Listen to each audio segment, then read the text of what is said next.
अस्सलाम वालेकुम नाज़रीन आदाब। मैं हूं Syed Anwar. New times news में आपका खैर मकदम है। आइए डालते हैं आज की अहम खबर पर एक नज़र। Maharashtra, but yes, it is come to this parliament, sir. So we would like to speak on this कि जो भी फैमिली कोर्ट्स में होते हैं तो सबसे पहले हमें इस पे जरूर गौर करना चाहिए। जो फैमिली कोर्ट्स की बिल्डिंग होती है इसे सेपरेट करना बहुत जरूरी है।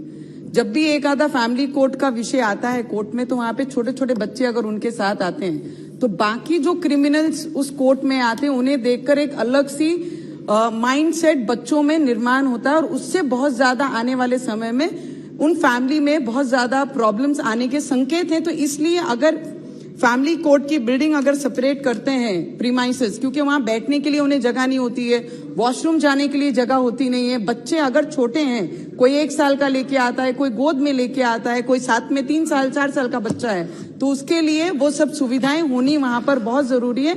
और ये फैमिली कोर्ट है, अगर क्रिमिनल को बच्चा देखता है या फैमिली के सामने आता है तो बहुत सारी इश्यू होते हैं। अभी हमारे एक सीनियर लीडर ने कहा कि यहाँ पर ये पार्टी थी करके ये आज देश में इतनी जो डाइवोर्स के केसेस हमारे देश में आ रहे, किसी के भी जिंदगी में किसी भी परिवार में ऐसा पीड़ित विषय होना नहीं चाहिए, क्योंकि हमारी संस्कृति इस देश की कुछ और सिखाती है। सतियों के देश में रहने वाले हम महिलाएं हैं। यहाँ पर सती होती थी महिलाएं, ऐसे देश में हमने रही और हमारी संस्कृति भी यही सिखाती है कि आखिरी क्षण तक हम आधी रोटी चटनी खाकर हम उस परिवार में रहें, उस जीवन साथी के साथ रहें, पर वो हर चीज में हमने उस परिवार का साथ नहीं छोड़ना चाहिए। ये संस्कृति हमें सिखाती है और वो हम करते भी हैं। 1% हमारे देश में ऐसी महिलाएं, अगर वो जिस तरीके से बता रहे हैं, it is from the party to whom I support in this parliament house sir. But कभी कभी ऐसी चीजें आ जाती हैं जो आप डाइजेस्ट नहीं कर सकते हैं। अगर आप बोलेंगे कम्युनिस्ट माइंड के लोग थे या कांग्रेस दिमाग के लोग थे इसलिए आज डिवोर्स को इतना बढ़ावा मिले, नहीं सर। हमारे संविधान ने लिबर्टी दी है हमारे राइट्स के लिए, हमारी लड़ाई के लिए हम लड़ सके, वो राइट्स हम लड़ रहे हैं। पर उसके साथ साथ में सर एक रिक्वेस्ट मैं मंत्री महोदय को जरूर करना चाहूंगी।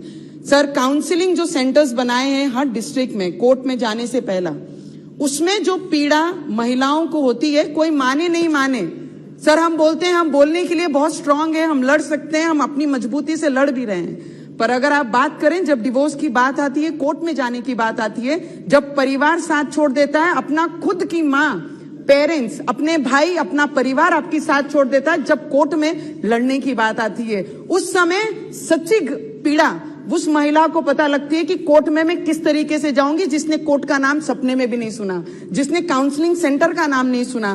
तो ऐसी महिलाओं के लिए जब काउंसलिंग में जाती हैं तो बहुत सारी एनजीओस काम कर रही हैं। मैं ये नहीं कह रही कि एनजीओस अच्छा काम नहीं कर रही हैं, सर एनजीओ अच्छा काम कर रही हैं।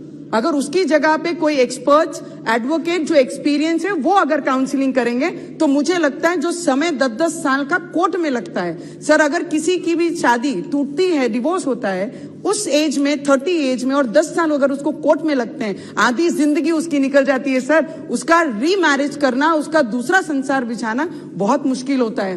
तो उसके लिए भी हमें सोचना चाहिए सर कि उन्हें जो पीड़ा होती है काउंसलिंग सेंटर से लेकर कोर्ट में जाने से लेकर कोर्ट में अलग अलग बातें, समाज में समाज के ताने, पुरुष को बहुत कम सहना पड़ता है, महिलाओं को बहुत ज्यादा सहना पड़ता है sir.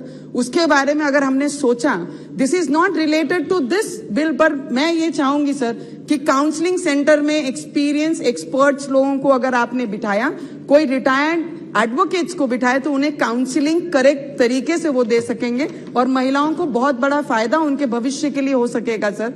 This is a very good bill, it belongs to Nagaland, Himachal Pradesh, but sir yes, female from whole India ये आपको देख रही है कि इसके ऊपर भी बहुत सारी चर्चा आनी चाहिए।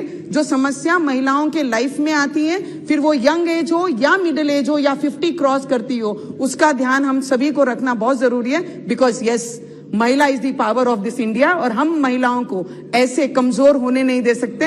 उसका साथ मैं आपसे जरूर विनती करूंगी कि ऐसे केसेस में उनके साथ में भी कोई भी खराब ट्रीटमेंट काउंसलिंग सेंटर से लेके कोर्ट में ना हो सर। इतनी रिक्वेस्ट मैं आपसे जरूर करूंगी and I support this bill. Thank you so much. Thank you. Shri Suresh पुजारी।